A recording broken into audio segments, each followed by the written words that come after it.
Halo sahabat sehat Carolus, bagaimana kabarnya? Semoga semakin sehat ya. Perkenalkan, nama saya Dr. Renanda.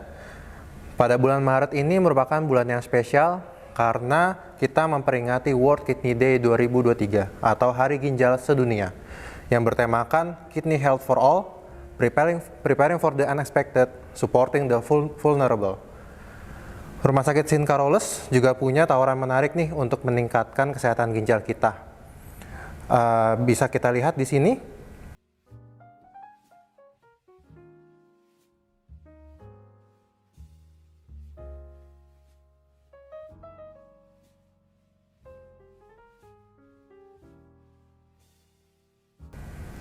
Nah, sebelum kita berbincang dengan narasumber kita yang sudah ahli dalam bidangnya, ada baiknya kita mendengar sedikit kata sambutan dari Dr. Robertus Bebet Prasetyo, spesialis urologi, selaku Direktur Utama Rumah Sakit St. Carolus.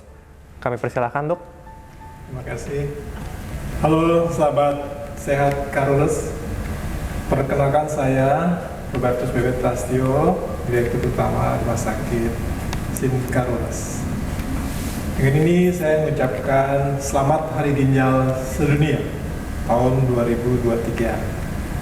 Layanan kesehatan merupakan salah satu layanan unggulan kami di klaster uronefrologi yang ada di Rumah Sakit St. Carolus. Kami bertekad menyediakan layanan kesehatan ginjal yang terintegrasi, di mana Bapak dan Ibu dapat mendapatkan perawatan yang profesional dan berkesinambungan, mulai dari dokter spesialis, penyakit dalam dan urologi, klinik pre-dialisis Carolus Renal Care Clinic, sehingga layanan hemodialisis di instalasi dialisis Benedictus yang berkapasitas 40 tempat tidur. Pada bulan Maret ini menjadi bulan yang spesial buat kita. Semua karena kita memperingati World Kidney Day atau Hari Ginjal Sedunia yang bertemakan Kidney Health for All, preparing for the unexpected, supporting the vulnerable. Supporting the vulnerable yaitu memberikan dukungan terhadap keluarga, saudara-saudara kita yang berada di posisi rentan. Seperti pasien dengan gangguan ginjal dan juga keluarga pasien yang mendedikasikan waktu dan tenaganya bagi pasien. Hal lainnya yang cukup spesial pada bulan ini adalah mulai tersedianya layanan ESWL, extracorporeal shockwave lithotripsy, yaitu layanan untuk mengatasi batu saluran kemih. Layanan ini bersifat non-operatif dan umumnya dilakukan when day care, di mana pasien pada umumnya tidak membutuhkan rawat inap. Layanan ini adalah salah satu bentuk komitmen kami dalam memberikan layanan kesehatan yang bermutu terbaik, yang mengikuti perkembangan zaman, sambil terus mempertahankan nilai-nilai iCare yang kami implementasikan setiap hari. Pada kesempatan ini, kita bisa mendengarkan bincang-bincang tentang batu saluran kemih, mulai dari keluhan, diagnostik, dan tata laksananya dari pakar kami, Dr. Albert, spesialis urologi. Terima kasih dan selamat mengikuti. Sekali lagi, selamat Hari Ginjal Sedunia tahun 2023. Terima kasih. Sahabat sehat Carolus, pada kesempatan kali ini kita akan membicarakan tentang nyeri pinggang, apakah selalu masalah pada ginjalnya. Bersama kita telah hadir Dr. Albert Ivan, beliau merupakan spesialis urologi. Beliau juga aktif mengikuti seminar dan pelatihan dalam bidang urologi, serta pernah beberapa kali memenangkan lomba ilmiah pada bidang urologi. Selamat siang, Dok. Selamat siang, Dokter. Ya, nah kita langsung aja nih, Dok. Seringkali masyarakat beranggapan kalau nyeri pinggang itu pasti masalah dari ginjalnya, pasti ada sakit ginjal. Boleh nggak, Dok, kita dokter berbicara tentang pengalaman berpraktek di poli? Seringkali kan pasien datang dengan nyeri pinggang ya, Dok ya. Itu ternyata setelah diperiksa ginjalnya tidak ada masalah di ginjal. Boleh cerita sedikit nggak, Dok? Ya, eh, ya saya cerita sedikit. Ya, jadi ada pasien datang ke poli saya dengan keluhan nyeri di pinggang sebelah kiri waktu itu. Kemudian dirasakan nyerinya itu nyeri sekali.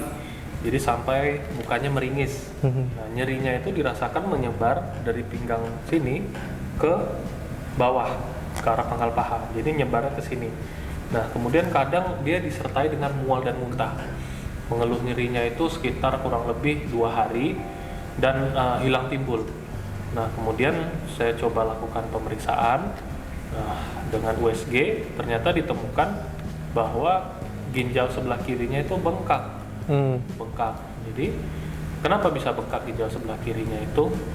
Ternyata ada batu di saluran ginjal yang menyebabkan saluran ginjalnya mampet, yang menyebabkan ginjalnya bengkak dan mengeluarkan nyeri. Kemudian setelah saya ronsen, saya foto, ternyata ditemukan ada batu pada saluran ginjalnya. Nah, karena batunya ukuran 1,5 cm, saya langsung jadwalkan pasien itu untuk dilakukan pengobatan dulu. Pengobatan yaitu dengan minum banyak 2 liter. Kemudian dengan obat anti nyeri dan obat untuk memperlebar saluran ginjal. Nah, ternyata setelah 5 hari pengobatan masih tidak ada perbaikan. Nah, kemudian saya lakukan operasi pada pasien ini dengan meneropong saluran ginjalnya, atau namanya URS. Nah, ternyata ketika saya teropong saluran ginjalnya, ternyata memang ada batu di situ, ukuran 1,5 cm, dan saya lakukan laser sehingga batunya bisa hancur semuanya, bisa saya ambil semuanya, sehingga saluran ginjalnya tidak ada batunya lagi. Nah, kemudian setelah operasi, setelah prosedur selesai, pasien tidak ada keluhan sama sekali. Nah, kemudian ada juga pengalaman yang lain. Pasien mengeluh nyeri pinggang seperti itu, batunya ukurannya sama, 1 cm, maaf, 1 cm di saluran. Lebih kecil berarti ya, Dok? Lebih kecil, betul. Nah, ternyata waktu dilakukan observasi selama 1 minggu, dengan saya suruh pasiennya untuk minum air putih yang banyak 2 liter, dengan saya berikan obat untuk memperlebar saluran ginjalnya, ternyata batunya keluar sendiri lewat kencing kan gitu. Tentu pada kasus seperti ini saya tidak lakukan operasi lagi karena batunya kan sudah turun dan pasiennya sudah tidak ada keluhan. Seperti itu, Dokter Nanda. Oh iya. Tapi apakah memang semua nyeri pinggang itu berasal dari masalah ginjal, Dok? Ya, memang kita cari tahu dulu nih nyeri pinggangnya polanya seperti apa dan penyebarannya bagaimana. Seperti tadi, penyebarannya nyeri pinggangnya dari sebelah kiri menyebar ke bawah. Nah, itu hampir dipastikan ke arah batu ginjal. Tapi ada juga pasien yang lain, nyeri pinggangnya tuh di belakang sini, yang muncul ketika dia berdiri dari duduk, atau misalnya dari berdiri dia tidur atau duduk, itu baru muncul nyerinya. Itu biasanya karena low back pain atau LBP, yang bisa disebabkan karena bisa penyempitan tulang belakang, atau bisa karena kecapean, itu bisa juga. Tapi tetap pada kasus seperti itu, kami akan lakukan pemeriksaan USG untuk memastikan apakah ginjalnya baik-baik saja, apakah ada batunya atau tidak, atau apakah ginjalnya mengalami pembengkakan ginjal. Jadi tetap kita harus lakukan pemeriksaan untuk untuk menyingkirkan kemungkinan ke arah batu ginjal. Lakukan pemeriksaan. Begitu, Dok. Berarti memang banyak faktor yang bisa menyebabkan nyeri pinggang ya, Dok ya? Betul. Bukan hanya masalah ginjal ataupun batu ginjal, bisa juga low back pain tadi juga, atau kecapean, atau bahkan nyeri otot juga gitu ya, Dok? Betul. Nah, berarti nyeri pinggang karena masalah ginjal sendiri paling sering itu karena batu, Dok? Ya, itulah perlunya kita tanyakan pasien tersebut bagaimana pola nyeri pinggangnya.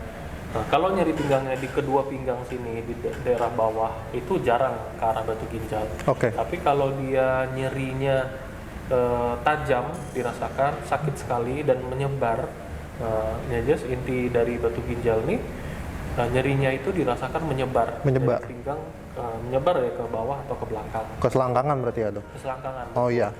Nah, jadi kecuali batu ginjalnya ada di dua-dua sisi ya, nah, itu otomatis ya ginjalnya pasti dua-duanya sakit, Sakit. dan menyebarnya dua-duanya ke bawah gitu. Ya. Makanya kita perlukan pemeriksaan USG ya untuk menilai lah dengan jelas, untuk mendiagnosis dengan jelas apakah ada pembengkakan pada ginjalnya. Ya. Oke, membahas mengenai batu ginjal ya dok. Kira-kira kenapa sih dok bisa terjadi terbentuknya batu ginjal ini sendiri? Faktor apa yang paling sering sebenarnya? Jadi memang yang paling sering itu adalah karena kurang minum. Kurang minum. Itu salah satu faktor yang paling sering terjadi pada pasien dengan batu ginjal. Bagaimana sih kita tahu ini kita cukup atau tidak minumnya? Oke. Ya menurut panduan dari Kementerian Kesehatan itu kita itu harus minum cairan 2 liter Per harinya? per hari. 2 liter ya? 2 liter air putih sebaiknya air putih. Tujuannya apa? Tujuannya untuk membersihkan saluran ginjal tersebut. Bila ada pasir-pasir kecil, itu nanti dia akan turun. Karena kalau ada pasir-pasir kecil tertinggal di dalam ginjal, itu nanti lama-lama dia akan membesar.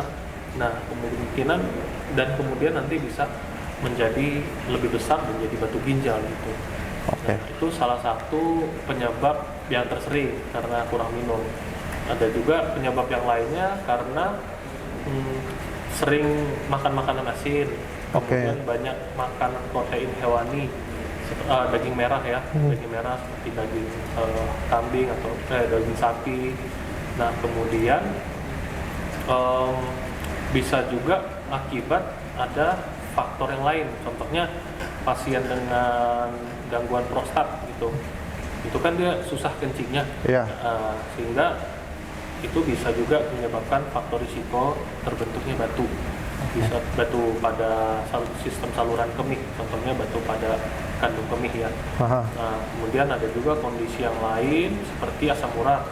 Nah, pasien dengan asam urat itu akan meningkatkan risiko terjadinya batu ginjal. Nah, kondisi-kondisi yang dapat meningkatkan risiko terbentuknya batu ginjal seperti itu. Iya. Kalau begitu minuman apa sih dok yang ideal untuk tubuh kita sebenarnya, yang bagus untuk tubuh kita? Apakah sekarang kan banyak minuman-minuman yang misalnya ber-pH tinggi ya, pH-nya 8. Apakah itu baik?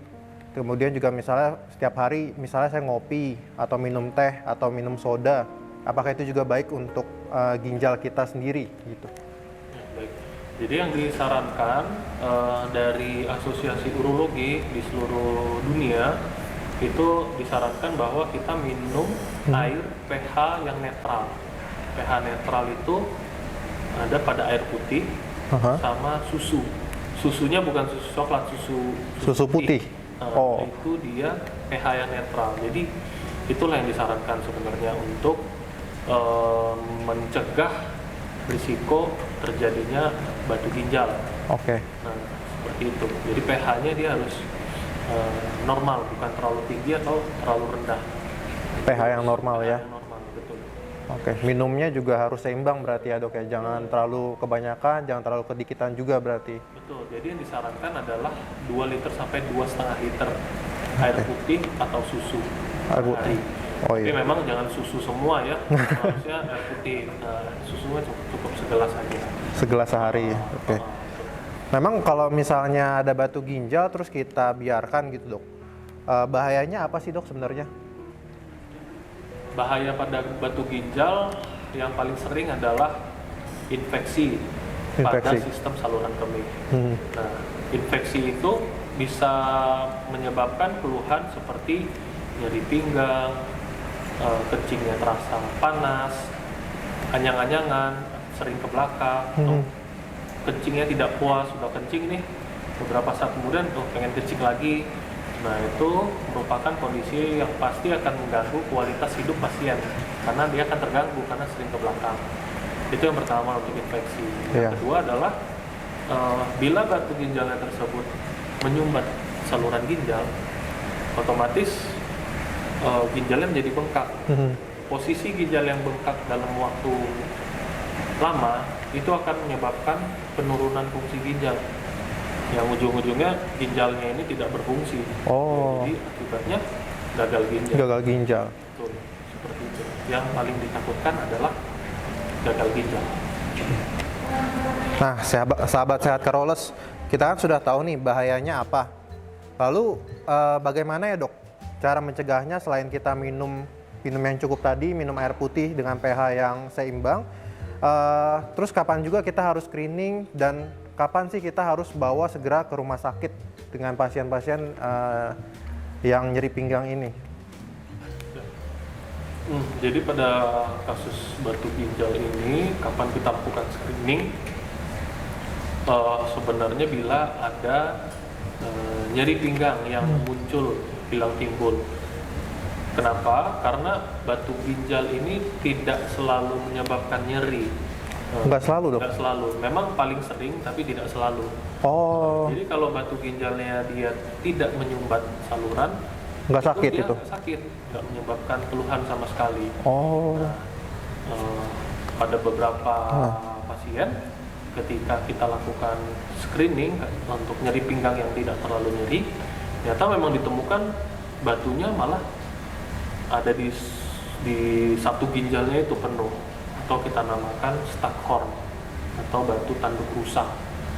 Jadi dia udah Jadi satu ginjal isinya batu semua itu dok? batu semua, tapi pasiennya tidak ada keluhan sama sekali.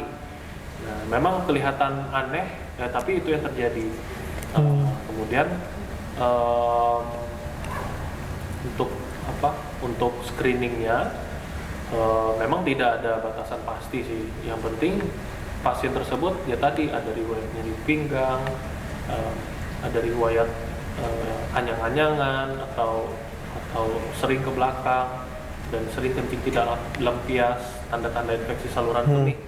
Itu kita lakukan screening. Yang kita sering lakukan adalah pemeriksaan USG ginjal sama kandung kemih untuk menilai apakah ada batu ginjal atau batu ureter atau batu di kandung kemihnya, seperti itu. Oke. Kalau misalnya pipisnya merah gitu dok, atau kadang kan suka pasien dengan berdarah pipisnya, itu juga berkaitan nggak dok sebenarnya dengan batu juga itu? Jadi kalau kencing darah ini kita harus menanyakan lebih lanjut apakah pasien tersebut ada riwayat nyeri pinggang. Kalau ada riwayat nyeri pinggang di salah satu sisi, entah sebelah kanan atau sebelah kiri, itu kemungkinannya besar ke arah batu ginjal. Oh, kemungkinan besar itu ya? Karena kenapa bisa berdarah? Ya, jadi batu tersebut menggesek sistem saluran kencing, sehingga sistemnya itu berdarah dan keluar lewat kencing. Dalam bentuk kencing yang bercampur dengan darah. Nah, seperti itu. Memang kebanyakan sih karena ke arah tumor ya, ke arah tumor bisa tumor di ginjal, bisa tumor di kandung kemih. Nah, tapi bisa juga ke arah batu ginjal atau batu di saluran kemih. Itu bisa bikin kencing kita jadi merah. Oh iya. Nah, sahabat sehat Carolus, kita kan tadi sudah membahas mengenai macam-macam nyeri pinggang, kemudian juga kita sudah membahas cara membedakannya bagaimana, terus juga kita membahas tentang batu saluran kemih, batu ginjal, dan cara pencegahannya. Nah, sekarang jika ada pasien keluhannya nyeri pinggang nih dok, setelah di screening di USG ternyata ada batu ginjal, kemudian sebaiknya apa yang dilakukan? Apa tindakan selanjutnya dok? Kebanyakan pasien kan kadang takut ya dok untuk dilakukan operasi. Betul. Ada nggak sih dok cara untuk tidak dilakukan operasi untuk batu ginjal ini? Dan kemudian saya juga kadang melihat iklan-iklan gitu di internet, kalau ada obat yang bisa diminum untuk menghancurkan atau mengatasi batu ginjal. Itu benar nggak tuh dok? Ya. Jadi yang pertanyaan pertama, bila sudah terdiagnosis batu ginjal, apa yang kita lakukan? Kita nilai dulu batu ginjalnya ukurannya berapa. Misalnya dia 1 cm atau di bawah 2 cm dan 1 buah, itu ada tempatnya kita lakukan terapi pada pasien ini. Jadi apakah ada biasanya sih dengan operasi ya, dengan pasien dengan batu ginjal ukuran di bawah 2 cm. Iya. Kita biasanya operasi, bisa kita laser atau kita bedah dengan memasukkan alat ke dalam pinggangnya. Jadi Tetapi dibuka gitu. dibuka sedikit, nanti kita masuk teropong Oh, oke. PCNL. Nah, Oh, iya. tapi ada juga nih modalitas lain atau terapi lain yang kita lakukan pada pasien seperti itu, yaitu dengan metode ESWL. ESWL. ESWL. Apa tuh, Dok? ESWL itu kepanjangannya extracorporeal shockwave lithotripsy. Oke. Jadi dia menghancurkan batu dengan cara menyampaikan gelombang shock ya dari luar ke arah batu ginjal tersebut. Nah, jadi pasiennya cukup tiduran dan nanti ada alatnya didekatkan ke pinggang. Kemudian baru generator shockwave itu memancarkan gelombangnya sehingga batu yang di dalam ginjal Iya. akan hancur menjadi fragmen-fragmen kecil dan bisa jadi pasir. Oh. Jadi itu Jadi bisa keluar sendiri habis itu, bisa Dok. keluar lewat kencing gitu. Jadi ini prosedurnya sangat minimal komplikasi. Kemudian prosedur ini cocok bagi pasien yang tidak mau dilakukan operasi. Pembedahan. Jadi pasien cuma tidur, nanti ada alatnya dengan situ.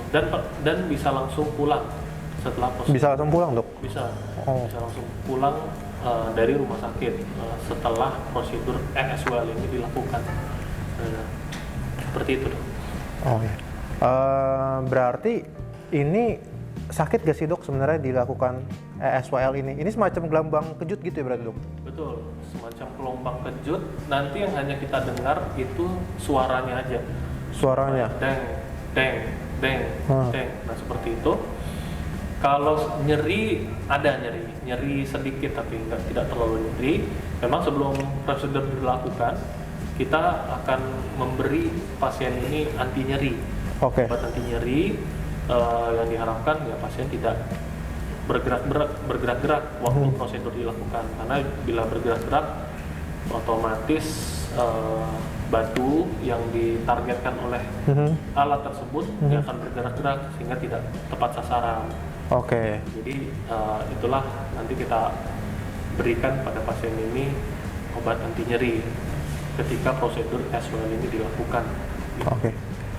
Untuk tingkat keberhasilannya sendiri bagaimana, Dok? Apakah cukup terjamin untuk ESWL ini? Ya. Jadi untuk keberhasilan dari ESWL ini bervariasi. Jadi misalnya batunya di atas 2 cm, kemudian dia banyak, itu memang bukan pilihan terapi ESWL. Nah, kemudian yang bisa kita prediksi adalah setelah prosedur ESWL dilakukan. Nah, jadi misalnya pasien dengan batu ginjalnya di bawah 2 cm, kita lakukan ESWL 1 kali. Kemudian kita ronsen ulang. Ketika di ronsen, batunya itu ternyata masih utuh, tidak ada yang pecah sama sekali. Nah, itu artinya apa? Artinya batu ini kuat sekali. Oke. Nah, sehingga dengan ESWL lagi kemungkinan berhasilnya rendah. Oke. Nah, pada kasus seperti ini kita lanjut ke operasi. Oh iya. Nah, jadi memang ada pasien yang memang tidak cukup dilakukan ESWL 1 kali. Bisa berkali-kali. Bisa berkali-kali, itu yang pertama. Dan kadang kita setelah ESWL mungkin kita konversi ke prosedur operasi. Oke. Nah, mungkin, cuman tidak semua. Itulah kapan kita perlukan penilaian yang lebih lengkap pada pasien dengan batu ginjal untuk menentukan terapi yang tepat. Makanya harus di screening dulu ya, Dok ya. Betul. Kita harus tahu batunya seperti apa, Betul. kerasnya gimana gitu ya, Dok. Betul. Oke. Ya. Jadi sahabat sehat Carolus, kita telah membahas tentang batu ginjal juga, dan juga ternyata ada terapi untuk batu ginjal yang tanpa memerlukan operasi ya, Dok ya. Betul. Oh ya, sebelumnya tadi yang kalau obat-obatan minum itu bisa nggak tuh dok untuk menghancurkan batu ginjal? Ya. Jadi kalau obat-obatan herbal itu tidak terbukti secara penelitian ya, secara ilmiah.